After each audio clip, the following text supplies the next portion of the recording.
Hey family, today on the Awakening podcast, today's topic is empathy. Um, I'm gonna have some pointers that I'm gonna go and discuss.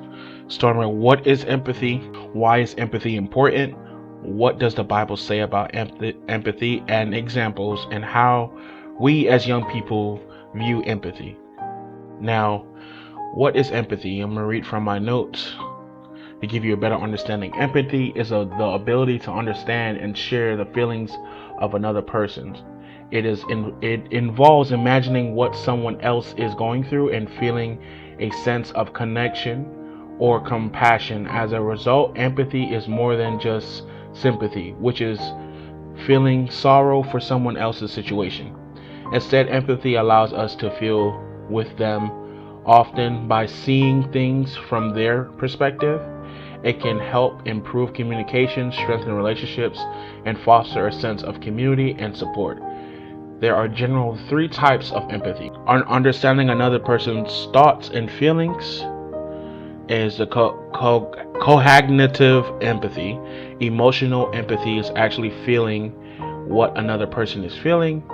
Compassionate empathy is not only understanding and sharing feelings, about also taking actions to help if needed. Developing empathy can lead to better social connections and emotional intelligence, and is often considered essential for building meaningful relationships.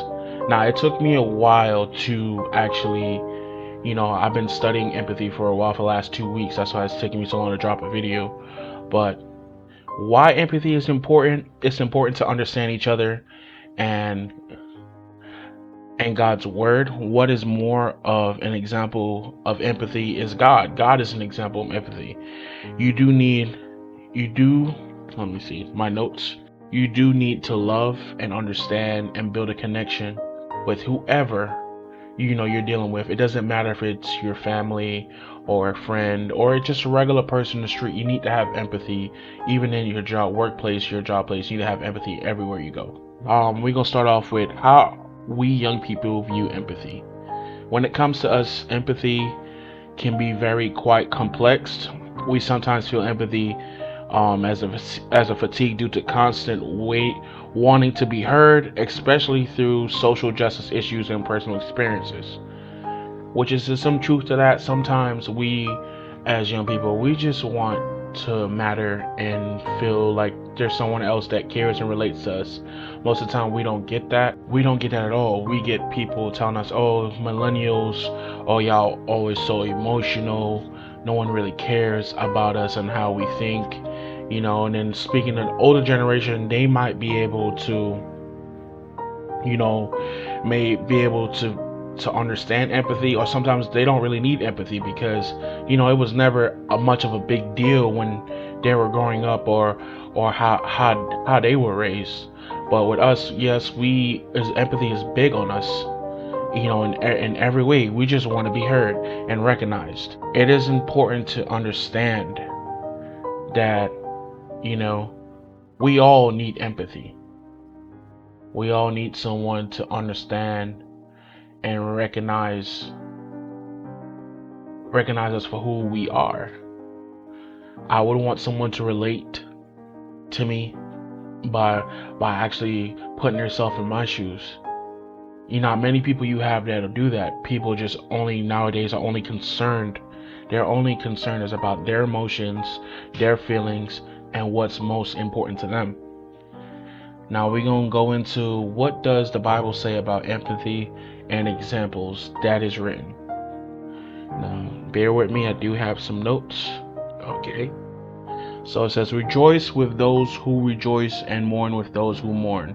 Romans 12:15 encourages us to share in others' emotions and demonstrating the value of empathy by showing up for people in both joy and sorrow. That's the first one. The Good Samaritan. In Luke 10, verse 25 through 37, Jesus tells the story of a Samaritan who helps a beaten man when others walk by. This parable emphasizes that importance of showing compassion even towards strangers. So you're even supposed to show empathy towards strangers, not just the people who you know. Because everyone's feelings matter. Here in the Bible is a perfect example of how, Jesus talks about, showing love to your brother and your sister. It's all leads up back to love and understanding. Bear one another's burdens. Galatians 6 verse 2 encourage believers to carry each other's burdens, fostering empathy by helping others through difficult times. Yeah, even somebody may be overacting by their emotions. You showing empathy and relating to their problem that they're going through can help shed some light on the situation and what they're going through. It's not always just about you. You can help somebody and save them from making a dumb decision or a drastic move out of emotion. It says Jesus, hold on a second. It says Jesus compassion. Throughout the gospel, Jesus frequently shows compassion towards people in pain, sickness, or needs, as in Matthew 9:36 and John 11:35. His action serves as an example of empathy in practice. So why not be like God? Why not be like Jesus? He practiced it. If the Father in heaven can practice it, and it is written in the Bible, that is something that we need to practice daily in our daily lives. There's He says, I am the way. He showed us he's the way. When it comes to empathy, he's the perfect man and perfect example that we need. In the essence of the Bible, teachings on empathy encourage us to connect with and care for others, putting love and compassion and understanding at the forefront of our interactions.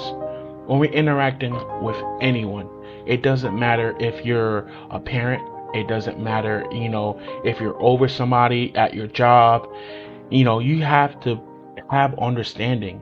Even as a parent, as when it comes to a child, you got to have understanding and compassion and empathy, because then when people don't receive empathy, they become bitter.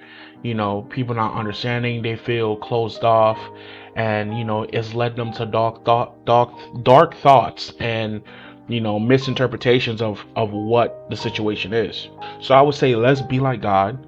Let's be like Jesus, and spread love and compassion to people. Let's have empathy, not just we want empathy for ourselves, but want empathy for everyone else. Thank you for watching.